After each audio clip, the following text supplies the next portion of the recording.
Innal hamdalillah nahmaduhu wa nasta'inuhu wa nastaghfiruh wa na'udzu billahi min shururi anfusina wa min sayyiati a'malina. Man yahdihillahu fala mudilla lahu wa man yudlil fala hadiya lahu. Ashhadu an la ilaha illallah wa ashhadu anna Muhammadan abduhu wa rasuluhu la nabiyya ba'du. Allahumma salli wa sallim ala sayyidina Muhammad wa ala alihi wa ashabihi wa dhurriyyatihi ila yaumiddin. Amma ba'du. Fa ya ibadallah, usikum wa nafsi bi taqwallah faqad faza al-muttaqun wa la tamutunna illa wa antum muslimun. Senantiasa khatib berpesan kepada para jamaah sekalian untuk bertakwa kepada Allah Subhanahu wa taala, sebagaimana Allah pesankan dalam Al-Qur'anul Karim, ya ayyuhalladzina amanu taqullaha haqqa tuqatih wa la tamutunna illa wa antum muslimun. Wahai orang-orang yang beriman, bertakwalah kepada Allah sebenar-benarnya takwa. Karena ketakwaan ini, hadirin, akan menjadikan sebab kita mendapatkan ridho Allah Subhanahu wa taala. Kenapa kok harus kita mendapatkan ridhonya Allah? Karena dengan kita mendapatkan ridho Allah Subhanahu wa taala, maka dalam Quran surah Al-Fajr, fadkhuli fi ibadi, masuklah kau ke dalam golongan hamba-hambaku, kata Allah. Setelah masuk kepada golongan hamba Allah, fadkhuli jannati, maka masuklah ke dalam surga yang Allah janjikan. Kenapa, hadirin, kok kita harus kembali masuk ke dalam surga? Karena Bapak kita tercipta dari sana. Tidak boleh di antara kita nanti ketika kembali kepada Allah, lantas kita tidak kembali ke asal kita tercipta. Ketika Nabi Adam sudah diberikan nikmat oleh Allah ke dalam surga, kata Allah Subhanahu wa taala, wa qulna ya Adam uskun anta wa zawjukal jannah, kata Allah dalam surah Al-Baqarah.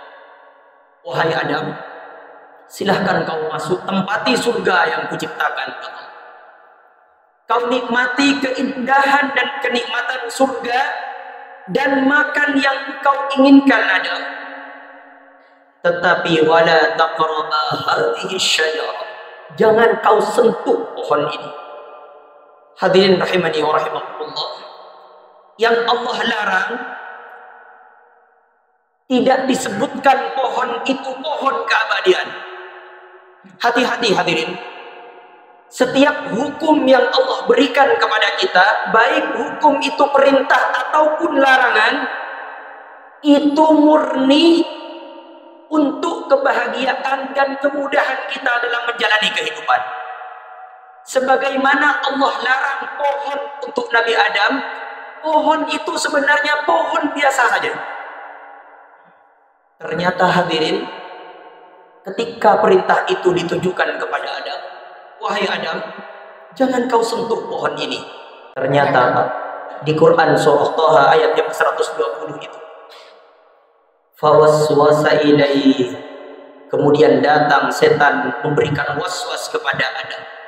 Apa kata setan kepada Adam? Ya Adam, wahai Adam, hal adulluka ala syajaratil khuld, apakah kau mau aku tunjukkan pohon keabadian? Padahal pohon itu pohon biasa saja. Dalam surah Al-Baqarah Allah menyatakan, la taqraba hadhihi syajarah, jangan kau sentuh pohon ini, stop di sana. Tidak disebutkan oleh Allah, ini pohon keabadian, ini pohon yang enak, tidak. Kenapa kok Allah larang pohon itu? untuk menunjukkan sebetapa kuat keimanan Nabi Adam untuk tunduk dan patuh pada perintah Allah Subhanahu wa taala. Ternyata kata setan, ini pohon keabadian. Wa mulkin la yabla. Ketika kau makan pohon ini dan kau akan mendapati kerajaan la yabla yang tidak akan binasa. Kau akan hidup selamanya di surga ini dan coba kita berpikir, siapa yang tidak mau kenikmatan yang selama-lamanya? Kita hidup di dunia ini, kalau kita berpikir, kita hidup di dunia ini sebenarnya penuh dengan ketakutan sebenarnya. Yang miskin takut kelaparan, yang kaya mereka takut kekayaannya sirna sehingga dia tidak berhenti bekerja. Apa penyebab takut itu? Disebabkan fawaswasa syaitan, setan yang membisikkan di hati kita. Apa katanya yang miskin? Ya Allah, aku sibuk mencari pekerjaan, mencari makan dan harta, ya Allah.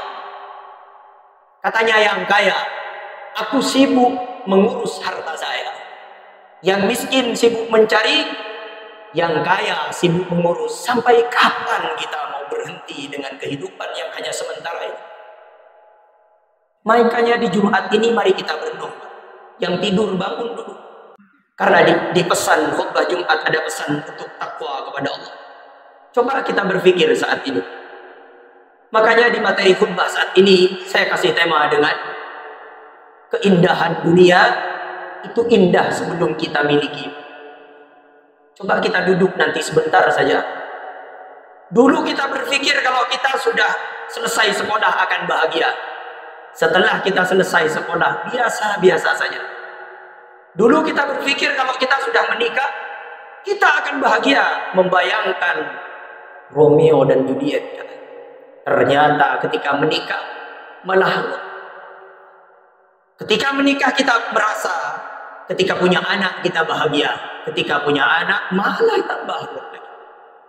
Merasa nanti kalau punya cucu bahagia.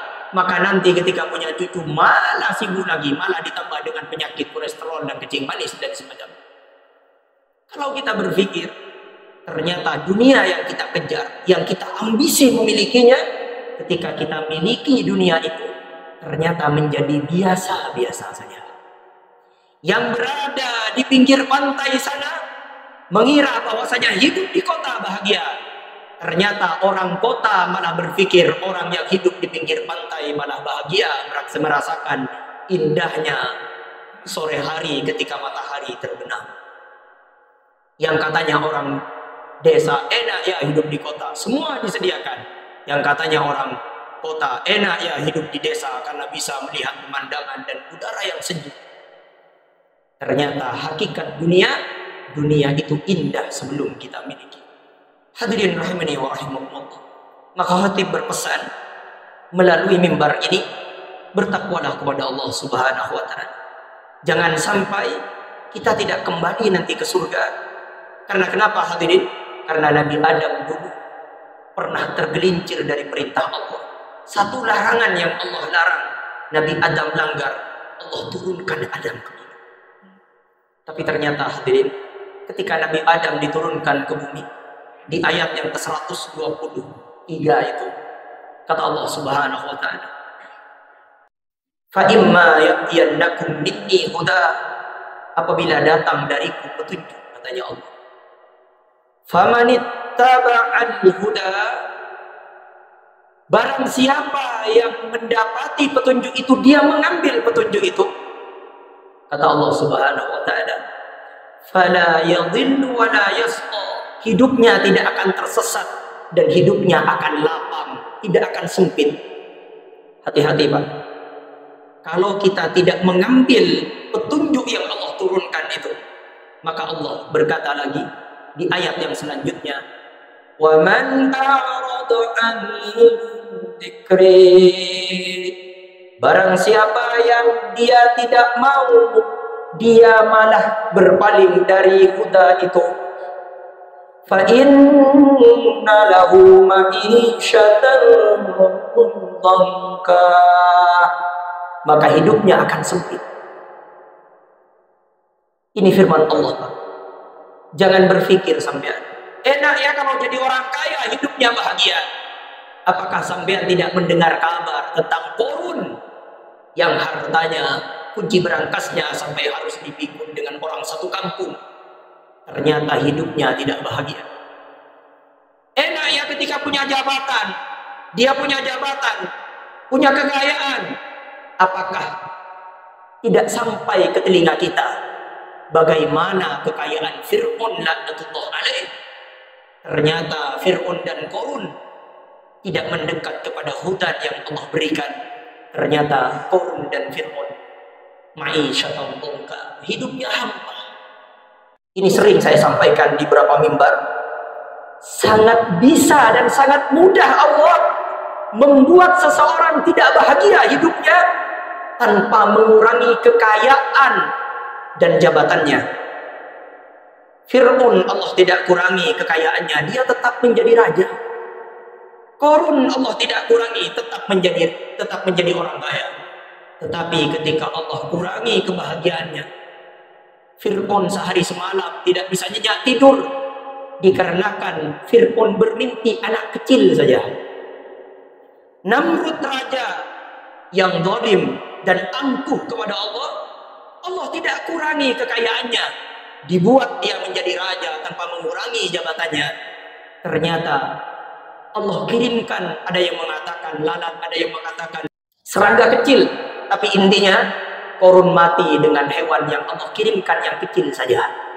Maka hati-hati hadirin, jangan sampai kita menjadi waman a'rada an dzikri fa inna lahu ma'isyatan dhanka. Barang siapa yang berpaling dari peringatan Allah Subhanahu wa taala, maka hidupnya akan dibuat malang oleh Allah Subhanahu wa taala. Wa nahsyuruhu yaumal qiyamati a'ma.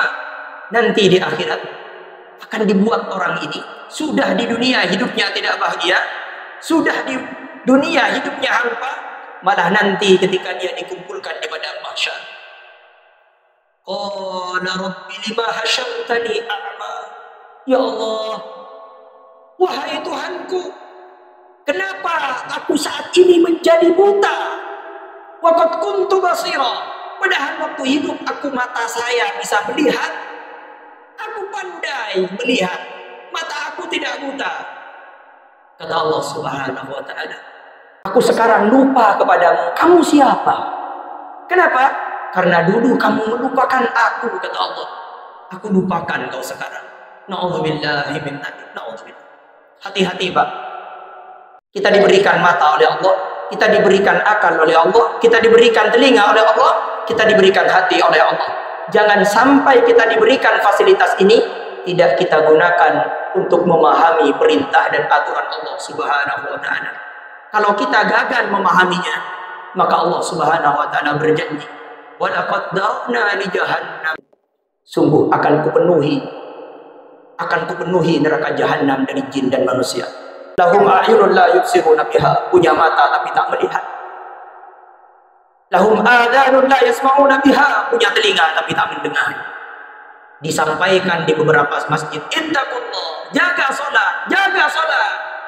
Dia mengatakan, buat apa jaga salat? Kadang ada orang menentang, buat apa salat itu? Tidak kaya juga salat itu. Apa kata Allah Subhanahu wa taala nanti ditemukan di surah Ibrahim ayat yang ke-8. Katakan kepada mereka, Musa, in takfuru antum wa man fil ardi jami'an. Katakan kepada mereka, kalau mereka kafir, bahkan kalian semuanya tidak mau menyembah Allah Subhanahu wa taala, fa innallaha laghaniyyun hamid. Allah tidak pernah rugi. Kita tidak mau menyembah Allah, tidak mengurangi status Allah sebagai Tuhan. Allah tetap Tuhan, hadirin. Kenapa kita kok harus menyembah kepada Allah? Di setiap Jumat dipesankan untuk menjaga sholat, dipesankan untuk menjaga ketakwaan kepada Allah, menjauhi larangan Allah. Itu sebenarnya tujuannya satu, hadirin, agar kita kembali kepada tempat kita tercipta awalnya, yaitu surga yang Allah janjikan. Aku qauli hadza wa astaghfirullah li wa lakum innahu huwal ghafurur rahim. Alhamdulillah wassalatu wassalamu ala Rasulillah sayyidi wa mawala. Faya ibadallah, usikum wa nafsi bitaqwallah faqad fazal muttaqun wa la tamutunna illa wa antum muslimun. Yang mana Allah berfirman dalam Quran surah Al-A'raf ayat yang ke-20. Ayat yang ke-27. Ya Bani Adam, wahai keturunan Adam. Ini pesan kepada kita. Kalau kita masih merasa keturunan Adam, ini pesan kepada kita. Apa kata Allah? La yaftinannakum syaitan. Jangan sampai kau tertipu daya terhadap setan yang membisikkan di hati kalian. Kama akhraja abawaikum minal jannah. Sebagaimana bapak kalian dulu tertipu terhadap tipu dayanya, sehingga akhraja abawaikum minal jannah, diturunkan dan dikeluarkan Adam dan Hawa dari surga. Maka hadirin rahimani wa rahimakumullah, innahu yarakum huwa wa qabiluhu min haitsu la tarawnahum, kata Allah. Setan itu dan bala tentaranya melihat kalian semua. Setan melihat kita min haitsu la tarawnahum, di tempat yang kita tidak bisa melihat mereka. Pandai mereka membisikkan di hati kita. Maka kata Allah Subhanahu wa taala, inna ja'alna asyayatina awliya'a lilladzina la yu'minun. Tetapi hadirin, sungguh setan itu menjadi wali, menjadi penguasa bagi orang yang tidak beriman kepada Allah Subhanahu wa taala. Jadi kalau keimanan kita kuat kepada Allah, maka tidak bisa mereka untuk menggoda kita. Bagaimana meningkatkan keimanan ini? Perbanyak ibadah, terutama sholat. Karena langsung kata Allah Subhanahu wa taala, inna ibadi laisa laka alaihim sultan. Sesungguhnya manusia yang berhasil menjadi hambaku, kata Allah, tidak akan bisa kau sengsarakan, tidak akan bisa kau sesatkan, kata Allah kepada setan laknatullah alaih. Maka pesan khatib di khutbah yang terakhir ini, hadirin rahimani wa rahimakumullah. Tadi wali setan, saat ini khatib mau berpesan, hati-hati, ada wali Allah yang Allah sembunyikan. Kata Allah Subhanahu wa taala dalam hadis riwayat Imam Bukhari. Ini hadis qudsi. Man adani waliyan faqad adantuhu bil harbi. Barang siapa yang menyakiti kekasihku, kata Allah, faqad adantuhu bil harbi, maka aku umumkan perang kepada mereka. Hati-hati Pak, Allah rahasiakan kekasih Allah. Kita tidak tahu yang mana kekasih Allah di tempat ini. Maka jangan pernah menyepelekan orang lain. Kalau orang itu ternyata atas kekasih Allah kita sakiti, maka bahaya hidup kita. Allah yang mengumumkan perang kepada kita. Allah akan berperang dengan kita. Kira-kira ada tidak yang bisa berani berperang dengan Allah Subhanahu wa ta'ala? Allah merahasiakan kekasihnya di setiap hamba-hambanya. Maka hati-hati hadirin, jangan pernah kita sakiti orang lain. Kalau kita punya masalah dengan manusia, sekarang saatnya minta maaf agar kita tidak mendapatkan adab dari Allah Subhanahu wa taala. Sekarang hari Jumat kita sunnah untuk bersolawat. Innallaha malaikatahu yusholluna 'alan nabi ya ayyuhalladzina amanu shallu 'alaihi wa sallimu taslima. Allahumma shalli 'ala Muhammad wa 'ala ali Muhammad kama shallaita 'ala Ibrahim wa 'ala ali Ibrahim. وبارك على محمد وعلى آل محمد كما باركت على إبراهيم وعلى آل إبراهيم في العالمين إنك حميد مجيد. Alhamdulillah ala nikmatil iman wal Islam, ya Allah. Terima kasih atas nikmat keimanan dan Islam yang kau berikan kepada kami, ya Rabbal Alamin. Allahumma yassir lana umurana. Berikanlah kemudahan di setiap langkah hidup kami, ya Allah. Allahumma yassir lana, mudahkan urusan kami, ya Allah. Kami ingin bertaubat kepadamu, ya Allah. Kami ingin bertaubat kepadamu, ya Allah. Kami ingin menambah ibadah kepadamu, ya Allah. Mudahkan urusan kami, ya Rabbal Alamin. Sebentar lagi, ya Allah, akan datang bulan kurban, ya Allah. Mudahkan kami untuk bisa berkurban, ya Allah. Apabila di antara kami ada yang terlilit hutang, mudahkan terlepas dari hutangnya, ya Allah. Sehingga kita, ya Allah, mampu nanti memaksimalkan beribadah kepadamu, ya Rabbal Alamin. Allahumma yassir lana ziyarah Makkah wal Madinah, ya Allah. Apabila di antara kami di masjid ini, ya Allah, di antara kami ada yang punya keinginan sampai kepada Mekah dan Madinah, ya Allah, tapi tidak mempunyai biaya, mohon mudahkan, ya Rabbal Alamin. Allahumma yassir lana umurana, Allahumma yassir lana ziyarah Makkah wal Madinah, ya Allah. Innaka la tukhliful mi'ad, ya Allah. Engkau tidak pernah ingkar janji, ya Allah. Engkau yang berjanji dan Engkau yang berfirman dalam Quran, ya Allah. Ketika kami berdoa, Engkau pasti mengijabah ya Rabbal Alamin. Allahumma ighfir lana dzunubana ya Allah. Barangkali selama ini doa kami tak terijabah. Terkadang doa kami tidak sesuai dengan keinginan kami. Mungkin dikarenakan dosa-dosa kami yang terlalu banyak ya Allah. Di Jumat ini kami mohon ampun kepadamu ya Rabbal Alamin. Allahumma ighfir lana dzunubana. Allahumma ighfir lil muslimin wal muslimat wal mu'minin wal mu'minat al ahya'i minhum wal amwat. Allahumma ansur ikhwanana al mujahidin fi Filistin. اللهم انصر إخواننا المجاهدين في فلسطين. اللهم انصر إخواننا المجاهدين في غزة يا رب العالمين. اللهم ربنا آتنا في الدنيا حسنة وفي الآخرة حسنة وقنا عذاب النار. الحمد لله رب العالمين. أقم الصلاة.